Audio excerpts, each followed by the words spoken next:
Hello, this is Matt Pullen, and I would like to present an opening trap today. This trap we're going to see is called Lasker's Trap. And Lasker's Trap comes about through a Queen's Gambit, and it's an Albin Countergambit.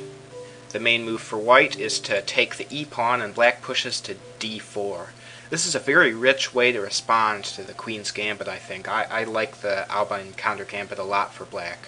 White's main moves consist of knight f3, developing. Sometimes he plays g3 to fianchetto his king's bishop, and sometimes he can even play e4. But let's look at e3. It looks natural because the goal is to eliminate black's pawn on d4, which is cramping white. But e3 right away is not considered to be very good because of this bishop check on b4.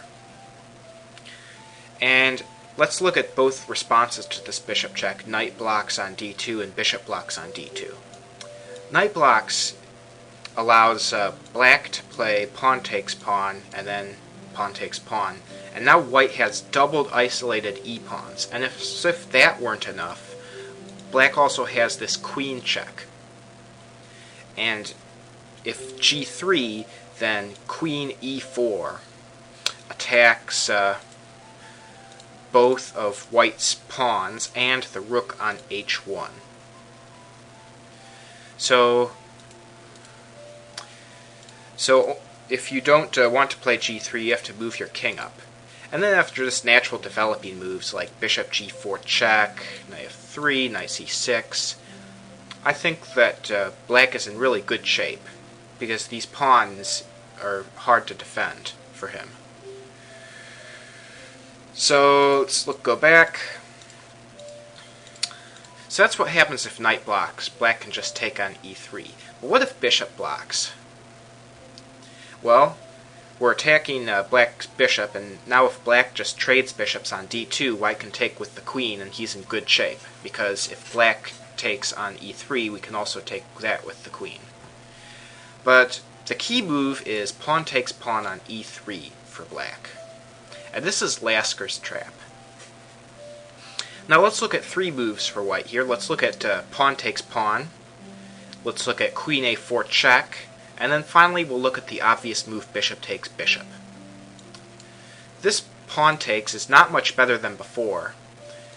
And after queen h4 check, he's got to either play king e2 and allow bishop g4, or he could play this move, and after queen e4, both of these pawns and the rook are attacked. So after a move like queen f3, black is going to take first with check on d2 and then take the e-pawn. So that's what happens if pawn takes pawn. Queen a4 check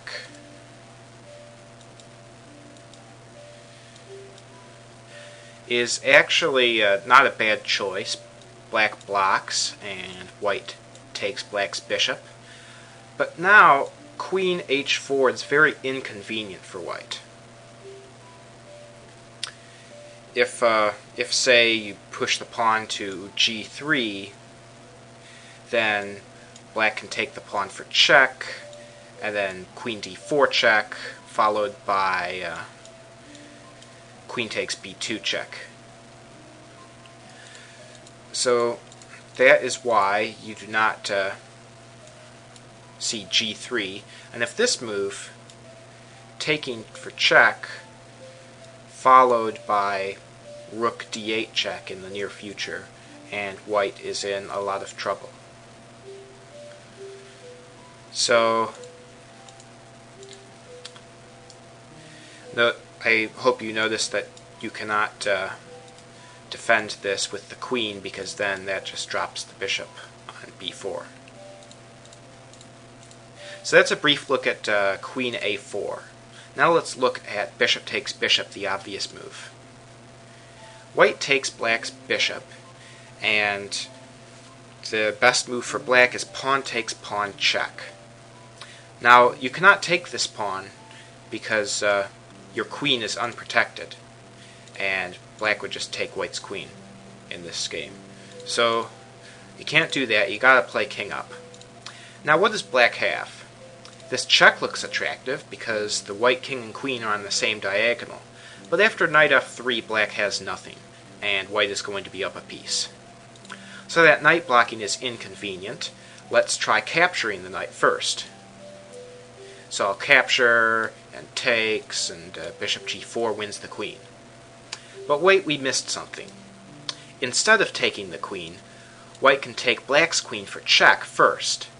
And black's got to get out of check, and then after this move, rook takes queen, it's an even game. But black can do a lot better than that. What if white had to take back on g1 instead of taking on d8 first? Well, let's try taking this and we'll get a knight. Why not? It's check. And we know that if rook takes, bishop g4 is a winner. So the only move that white has to defend his queen is king e1. And in this case, black has queen h4 check. If g3, then queen e4 check, winning the white rook. So you cannot play g3, you gotta go up, because it's your only other legal move. And in this position, white can move his bishop back after knight c6 attacks it. And now bishop g4 attacks the white queen and threatens to castle for check, or just play rook d8 check. So, for instance, white moves his queen over, and black castles for check. And white moves the king, black checks again, white moves over here, and rook d1. So this is Lasker's trap. It leaves black up a piece, and even if the knight on g1 is captured, black's pieces are very active and white's king is on the run. So I hope you remember that the next time you are playing the Queen's Gambit and somebody plays the Albin against you. So don't play e3 because it allows bishop b4 check, and black can get the Lasker's trap. I think that pawn to e4 is a better move than e3, but that is another story. I'll talk to you later. Bye.